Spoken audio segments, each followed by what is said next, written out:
she used to reuse old butter containers as Tupperware. Like, I didn't even know which one was the butter. Or like Cool Whip, they would reuse the Cool Whip containers. If I was lucky, I would actually pull out the Cool Whip container. Aloha, mabuhay, magandang umaga, magandang hapon, magandang gabi sa inyong lahat. My name is Allana Marie, and today we're going to be talking about zero waste things that Filipinos do, and we're also going to be touching about sustainability and how there needs to be more representation and more people of color in that space. So without further ado, let's get started. As you can tell, I am very Filipino. I look very Filipino, I think. I was originally from the Philippines. I was born there. I came to the United States, specifically Hawaii, when I was 2 years old, and I would say that I had a typical Filipino upbringing. Tagalog and Ilocano was spoken in the house. I know a lot of Filipino traditions. I do a lot of things here the same way that my parents would do them in our motherland. So I would say very, very Filipino. What I noticed is when I got into sustainability and I was watching a bunch of these white influencers was that they were like, oh, just reuse this, or like do this and do this and do this. I already did growing up. Video on BuzzFeed of this woman, and her name was Dominique Drakeford, and she is a woman of color. And what she said was that sustainability is originally for people of color, and there needs to be more space in this sustainability community.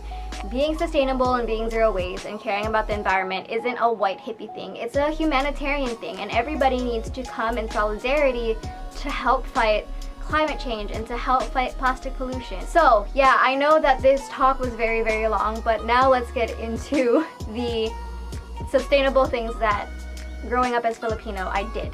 Okay, so without further ado, let's get started. The first thing that Filipinos do that is pretty sustainable is they eat with their hands.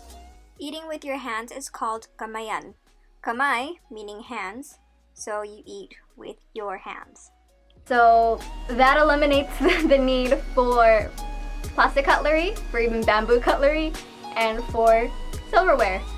You just eat with your hands. I mean, God gave you these hands to do things, and He also gave it to you to eat. So you might as well use your God-given...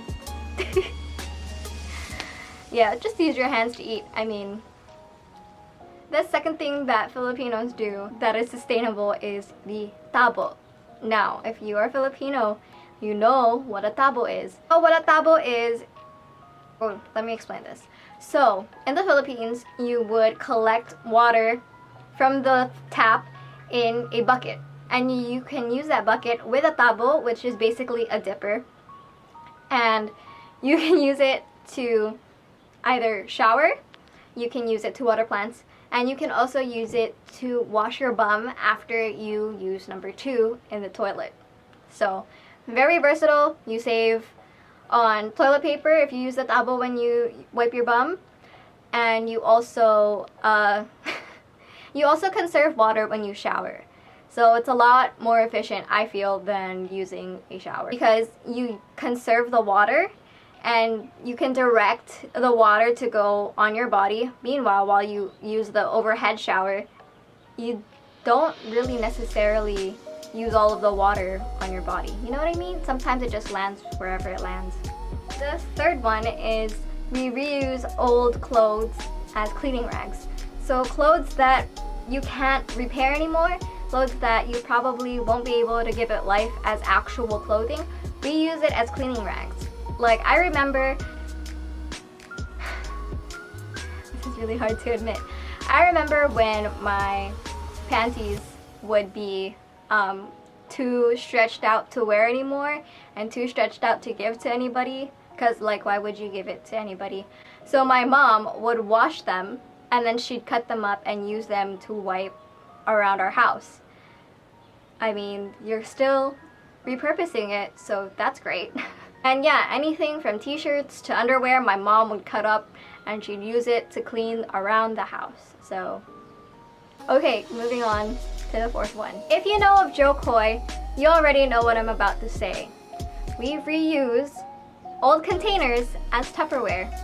For example, when I used to live with my grandma, she used to reuse old butter containers as Tupperware. Like, I didn't even know which one was the butter. I don't know which one was because there would be sinigang in one, there would be pinakbet in one, and then if I was lucky, I would actually pull out the one that was the actual butter. Or like Cool Whip, they would reuse the Cool Whip containers. If I was lucky, I would actually pull out the Cool Whip container. Oh, I don't live with that grandma anymore, so I don't have like the Cool Whip container dilemma. But we still do reuse like old containers. For example, we always buy this jar of honey, and when we're done, my mom just peels off the label and we reuse it. Old containers of biscuits are reused always. Always. Tell me if I'm wrong, Filipino kids, but they are always used as sewing kits. I remember last year I got the container, like the cookie container. I opened it and I was like, oh, there's actually cookies in here, because I'm so used to having it as a sewing kit. Another thing that's sustainable that Filipinos do is we like to use the clothesline and we like to air dry our clothes. Before we lived in a homeowners association, we used to live in a place where we could have a visible clothesline. Now we can't do that, but we still have a little clothesline in our garage. And yeah, whenever I was little, I would help my mom balaybay and akis and all of that, sampay, depending if you wanted it to be Tagalog or Ilocano. But it's a lot more energy efficient than using a dryer. Your washer and dryer takes up a lot of energy to heat your clothes and to heat the water to wash your clothes. So that's also a sustainable thing to do. And whenever influencers on YouTube were like, oh, hang dry your stuff, and it's like, I've been doing that since I was in America.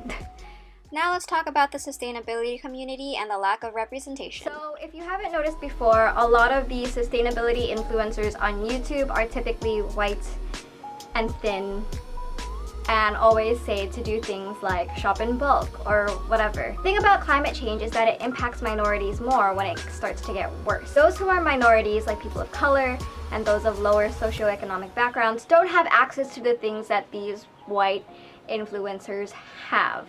I'm not trying to sound racist, that's just the truth. For example, we don't have things like bulk barns. We don't have places that you can bring your own containers and fill up on your quinoa or your rice or whatever you may have. Also, to preface this, I'm not saying that I'm of lower socioeconomic background, because I'm not. I live in a decent area with lots of access to things.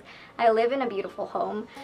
I'm just saying that we need to have more representation on this platform, and that's why I wanted to be on this platform as a person of color, to show how people of color can live sustainably and don't have to have this aesthetic of stainless steel straws and bamboo straws and bamboo this and glass that and whatever you may have, because that's not feasible for everybody. A lot of those who are of lower socioeconomic backgrounds don't have access to farmers markets because frankly they don't have the budget. A lot of them live in food deserts where you can only get things in plastic packaging. So instead of focusing on things that they can't control, focus on things that they can control. Okay guys, that is it for the video. I really hope you guys enjoyed. I just really wanted to show other ways that you can live sustainably, show different alternatives of how other cultures live sustainably, because you can't always follow the buy in bulk and like use a sustainable like blah blah blah, because